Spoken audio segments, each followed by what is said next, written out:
Hi everyone, welcome to the first week of WR323 Advanced Composition. My name is Aaron Flugfelder. I teach this class, and I'm teaching this class. You'll get a video from me about every week or so that sort of discusses a little bit about what we're doing during the week and a little bit of some things to look out for. There won't be a lot of video lectures as such, but I'll have small sections of the course site dedicated to some stuff that you'll want to know about. This is our welcome week video, so it's not really attached to anything in particular that I'm asking you to do, but I will kind of point you to a few things on the Canvas website, and we'll look around a little bit on as to what the class is about and how it's structured. But first off, welcome. My name's, as I said, Aaron. You can call me Aaron. You don't have to call me Professor Flugfelder. This is my 7th year, 8th year at Oregon State University. I came here originally from Pittsburgh, Pennsylvania, moved to Cleveland after a while, and then moved to Indiana after a while to get my PhD at Purdue University. And I teach a lot of technical and scientific and environmental communication. And that might be a little bit of a clue as to why the course has the shape that it does. So one of the things about advanced composition is it always has some kind of theme. And the theme for this class is sustainability. And what I like about that theme is it doesn't require that we know too much about the idea before we jump in and start exploring. You'll know a lot more about something about sustainability that's interesting to you when the class is over, but it doesn't require anything of us to begin with. So for me, the idea of sustainability is nicely broad. You don't need to know a lot of detail, and you can kind of define it really simply by wanting to maintain something for as long as possible, or as long as you want to maintain something. That's really what all it means. Now, often it gets moved into an environmentally focused concept. So being able to sustain something or to have something go on as long as you want it to go on usually means, in the cases that it gets used in, that you've got this idea of, I need to make sure the environment is there to sustain something. And I like the definition that's a little bit closer to, we've got to create a context and an environment for something so that we don't use up all the resources for the people that want to do something next.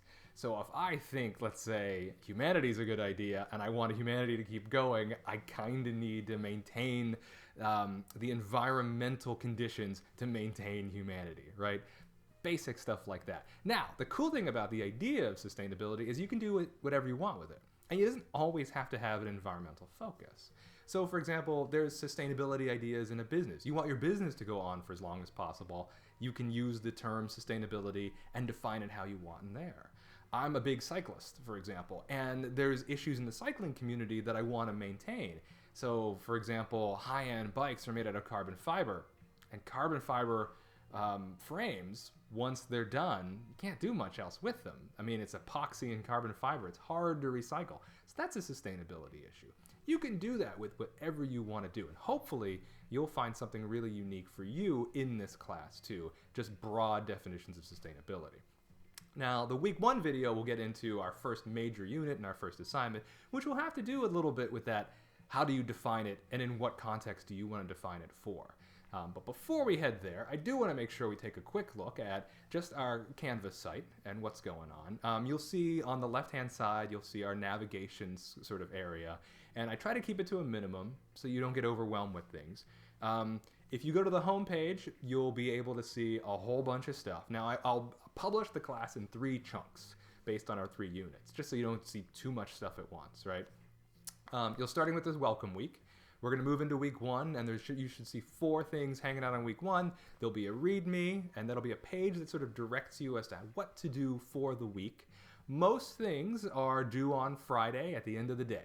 So you'll have a whole week to kind of prepare, and ideally you'll be able to not think about that kind of stuff for this class on the weekend and start again on Monday and do a bunch more things. There's a few exceptions to that, and they have to do with peer review because the timing of a couple of our peer reviews can't quite end on a Friday and start on a Monday and that kind of thing. But most everything is due on Friday, end of the day Friday. You'll also notice there'll be the major assignments shown a couple different times, but you'll see the due dates pretty clearly. There'll be reading responses, which will happen on the discussion boards. Now, some of those will be in connection with our textbook, which is Carl Herndl's Sustainability Reader. It's pretty cheap. It's not too expensive, which I appreciate. The other thing I like about this class is the other textbooks. And if you poke around and you go down to syllabus, which is the other main thing you should probably look at, you'll see our other textbooks. So you see Carl Herndl Sustainability, a reader for writers, and then you'll see Writing Spaces, readings on writing. Now, two things about that. One is that it's open source, which is great. We don't have to worry too much about paying for another textbook, right? We've got 2 volumes of it, and we're going to be drawing from some of those chapters throughout the term. And the other thing about it is because this is advanced composition, that textbook isn't a how-to textbook. It's not going to lead you through step-by-step how to get every single essay accomplished.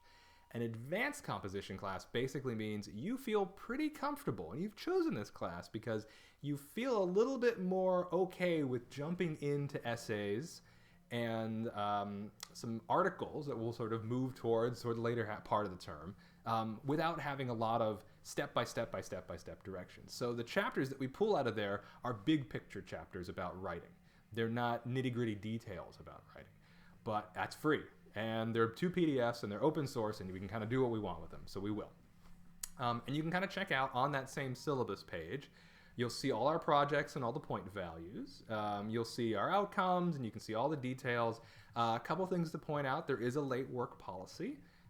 Basically, I move by a letter grade per day late, except for reading journals. Reading journals, get them done in time, because once they're late, they're just half off. And I still want you to do them and get points for them, but they're just half off. Grade explanations are on there.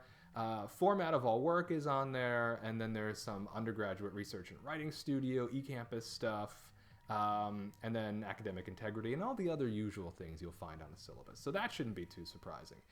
Aside from that, main way you'll be able to understand things is by sticking around to that homepage or going to modules, so you can kind of see what are the chunks, and the homepage will repeat modules often, and then you also see assignments. So if you want to see the specific assignments, point values, and all the things that are connected to it, that's where they'll live.